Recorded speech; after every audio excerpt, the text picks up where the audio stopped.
Les amis, bonjour à tous, j'espère que vous allez bien, que tout se passe pour le mieux pour vous. Alors, petite vidéo sur ce qui s'est passé au Liban, à Beyrouth, sur l'explosion qu'il y a pu avoir, avec des milliers et des milliers de blessés. On ne connaît pas les chiffres exacts. Mais premièrement, on va faire un petit hommage aux habitants et un soutien vraiment à ceux qui sur place, ont vécu ce traumatisme, ce drame, cette chose qui fait passer ta vie d'un avant à un après. Et on va essayer d'en tirer une leçon, nous qui n'avons pas vécu la chose directement, tout comme chaque événement dans le monde, il faut savoir regarder, en tirer des leçons. Et vous savez, pour moi en tout cas, je veux vous parler tranquille dans cette vidéo à cœur ouvert, pour moi, chaque chose est un signe qu'on doit prendre en compte. Jusqu'au jour où peut-être c'est les gens qui prendront en compte les signes qui viendront de chez nous.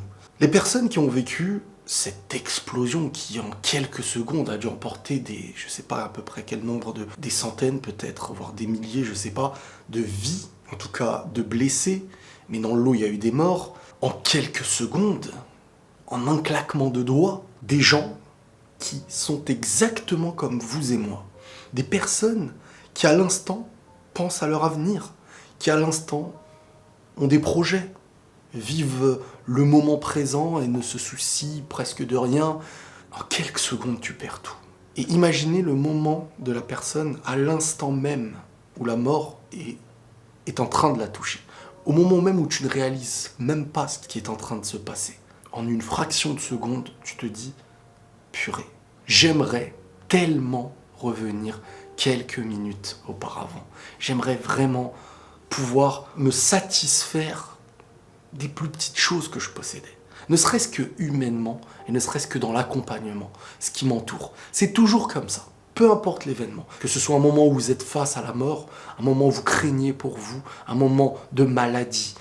Ce moment, il nous fait réfléchir de la manière dont on devrait réfléchir avant d'atteindre, j'ai envie de dire, la fin du chemin. C'est pendant le chemin qu'il faut savoir ouvrir les yeux et regarder ce qu'on possède. Imaginez-vous, quelques secondes, vous êtes dans votre maison. Et là, on va parler des survivants qui ont vécu cette chose. Aujourd'hui, là, à l'instant présent, c'est des personnes qui doivent quitter leur maison et qui doivent fuir même leur ville au vu des risques, je pense, toxiques. Tous vos repères, ils tombent à l'eau. C'est un truc de fou. Franchement. Déjà, le sentiment de se faire cambrioler, on va prendre l'exemple, pour beaucoup, ça se ressent comme une atteinte à notre cocon, à notre intimité.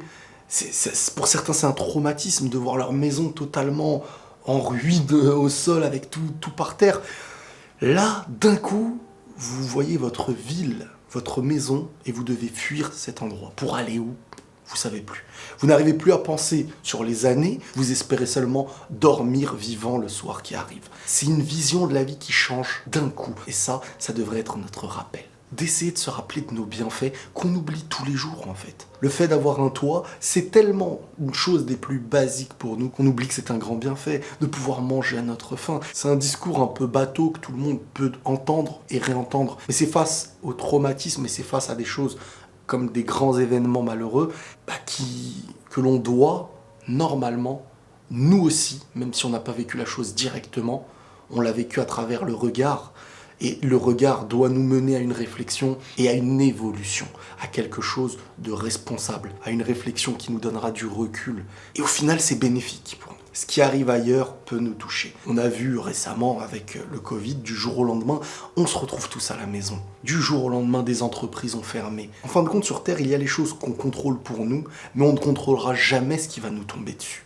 On ne contrôlera jamais nos fortunes, notre travail, ce qu'on va prendre et ce qu'on va perdre. Et c'est pour ça qu'il faut, sur le moment présent, savoir, mais vraiment du fond du cœur, réussir à regarder avec des yeux propres, avec des yeux conscients, savoir se satisfaire de ce qu'on possède. Et ne pas être dans cette illusion dans laquelle on est aujourd'hui. Cette illusion, c'est presque un brouillard qui nous empêche en fin de compte de voir qu'on est des personnes qui possèdent. On fait partie de ceux qui devraient être les plus heureux face à ceux qui sont clairement malheureux et qui en plus, au final, sont presque plus heureux que nous. Bien sûr que même à notre échelle, La tristesse nous touche, et il faut la vivre, il faut la soigner, il ne faut pas la sous-estimer, mais il ne faut pas, et ça c'est vraiment une leçon de vie qu'on se doit de voir, il ne faut pas, en regardant toujours ce que les médias par exemple nous mettent en avant, comme je vous dis, tout ce qui va être célèbre, se dire je n'ai rien parce que eux ils ont plus que moi, alors qu'on fait partie de ceux qui ont plus qu'une majorité. Et ça c'est un rappel quotidien. C'est ça que j'essaye de me dire quand je vois des événements comme ça, c'est que du jour au lendemain, la vie, elle peut changer.